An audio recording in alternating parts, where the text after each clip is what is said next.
ദിലീപ് ഒരു ഭാഗ്യവാനാണ്. അല്ലെങ്കിൽ കാവ്യമാധവനെ പോലെ സർപ്പസുന്ദരിയായ ഒരു ഭാര്യയെ കിട്ടുമോ? ഒരു കല്യാണം കഴിച്ചാലും ദിലീപിന് കിട്ടിയ ഒരു മഹാഭാഗ്യമാണ് കാവ്യമാധവൻ. സുന്ദരി എന്ന് പറഞ്ഞാൽ പോരാ, അതിസുന്ദരി. കാവ്യമാധവൻ വന്നതിന് ശേഷമാണല്ലോ ദിലീപിൻ്റെ കേസ് പോലും വെറുതെ വിട്ടത്. അപ്പോൾ ഭാഗ്യ നക്ഷത്രമല്ലേ. ഇനി ഇവിടെ നിങ്ങളുടെ ദിലീപിന് വെച്ചടി കയറ്റമാണ് ഉണ്ടാവുക.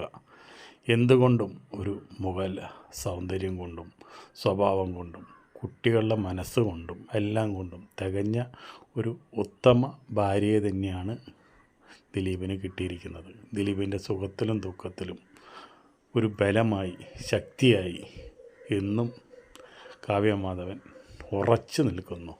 അത് ദിലീപിൻ്റെ ഏറ്റവും വലിയൊരു ഭാഗ്യമായി തന്നെ കരുതാം.